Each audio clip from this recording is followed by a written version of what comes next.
सामाईन हमारे दरमियान जमीयत उलमा ज़िला सीतापुर के सदर मोहतरम हज़रत मौलाना मोहम्मद उस्मान साहब कासमी महमूदाबादी तशरीफ़ ला चुके हैं।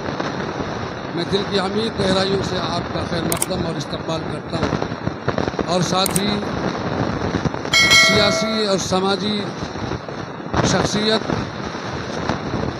सीतापुर ज़िले ही से ताल्लुक़ रखने वाले मोहतरम जनाब मौलाना मोहम्मद असलम साहब नदवी एडवोकेट सूबाई सेक्रेटरी समाजवादी पार्टी उत्तर प्रदेश तशरीफ़ लाए हैं। हम आपका खैर मक़दम करते हैं। अगले मुक़र्रिर को समाअत करने से पहले चंद ज़रूरी बातें, जो कि वक्त कम है और हमें असल मेहमान को सुनना है। अल्लाह तबारक व तआला ने मज़हब इस्लाम, दीन इस्लाम हमें और आपको अता फरमाया। दीन इस्लाम पर अमल करते हुए हमारी ज़िंदगी की आखिरी सांस ख़त्म हो, इसकी हर मुसलमान तमन्ना करता है। मज़हब इस्लाम पर आने वाले जितने तूफ़ान बदतमीज़ी हैं, उन सब का मुकाबला भी हम ही को करना पड़ेगा। खैर हमेशा इस्लाम की आमद के बाद से आज तक और जब तक ये दुनिया रहेगी, इस्लाम रहेगा तब तक आप पर, इस्लाम पर, मुसलमानों पर कहीं न कहीं उंगली उठा करके उन्हें बर्बाद बदनाम करने की साजिशें रचता रहे। लेकिन याद रखिए, इस उम्मत में अल्लाह रब्बुल इज़्ज़त ने वो मुजाहिद पैदा किए हैं और हमेशा पैदा करता रहेगा जो इन बदकिमाश लोगों से टकराते हैं, इनका जवाब देते रहेंगे। चूँकि आज का प्रोग्राम वक्फ तरमीमी बिल के ताल्लुक़ से है, जो 2024 में मौजूदा गवर्नमेंट ने पेश किया है। वक्फ के ताल्लुक़ से तमाम उलमा की मजलिस है, ये पढ़े लिखे लोग हैं, सबको मालूम है कि वक्फ किसे कहते हैं। वज़ाहतन अर्ज़ कर दूँ, वक्फ के माने महफूज करना और रोकने के। वक्फ क्यों हुआ करता है और किस लिए हमें इतनी मेहनत करनी पड़ रही है कि हम वक्फ अमेंडमेंट बिल को मंजूर नहीं करते।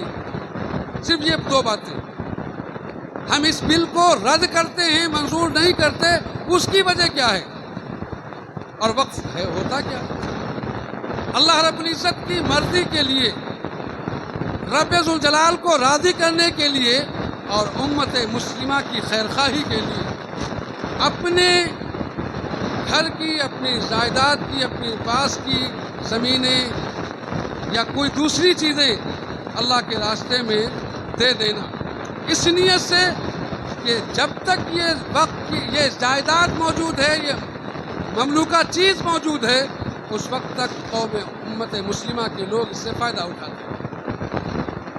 वक्फ की हुई चीज़ को कभी भी बेचा नहीं जा सकता, ख़त्म नहीं किया जा सकता, उससे फ़ायदा उठाया जाता है। हमारी मस्जिदें, हमारे मदरसे, हमारी दरगाहें, हमारे कब्रिस्तान और अब वक्त की न जाने कितनी अमलाक है पूरे देश के अंदर, उन पर कहीं न कहीं टेढ़ी नज़र डाली गई। तो अकाबिर उम्मत खड़े हो गए और ऐलान कर दिया कि तुम हो गए सियासत में, तुम हो गए बड़े किरदार में, तुम हो गए बड़ी ताकत वाले, लेकिन हम तुम्हारी इन ताकतों को इस्लाम के सामने और इस्लाम के अहकामात के सामने कतई बर्दाश्त करने के लिए तैयार हैं और हम इसकी मुखालफत करेंगे। न जाने कितने प्रोग्राम हो चुके। अल्लाह मजबूती अता फरमाए, क़ुव्वत और हिम्मत अता फरमाए मुस्लिम फैसला बोर्ड के तमाम जिम्मेदारों को, जिन्होंने पहले दिन से आपके लिए, इस्लाम के लिए और हमारे बुजुर्गों की उन कुर्बानियों को महफूज रखने के लिए, जिन्होंने अपने खून और पसीने के ज़रिए से, अपनी गाढ़ी कमाई से अपनी ज़मीनों को उम्मत मुस्लिमा के लिए वक़्फ़ किया था, उनकी बचाने के लिए, उनकी इसलिए मेरे दोस्तों बहुत गौर से सुने और दुआ मांगे अल्लाह से کہ اللہ ایسے لوگوں کو ہمیشہ ہمیشہ کے لیے راندِ درگاہ فرما دے، ختم فرما دے، نیست و نابود فرما دے، جو ہمارے مذہب کو، ہمارے امت مسلمہ کے لوگوں میں پریشانیاں ڈال کر کے انہیں ہمیشہ تولنے کی کوشش کی جائے۔ آئیے عزیز دوستو، میں مہمان مقرر سے پہلے، مہمان خصوصی سے پہلے ہمارے درمیان تشریف لائے ہوئے حضرت مولانا محمد سفیان صاحب نظامی دامت برکاتہ العالیہ تشریف فرما ہیں، اور حضرت والا دامت برکاتہ کے مدرسے سے تعلق ہے آپ کا۔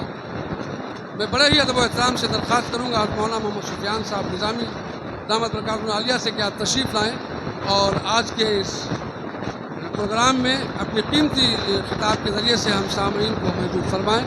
حضرت مولانا محمد سفیان صاحب نظامی۔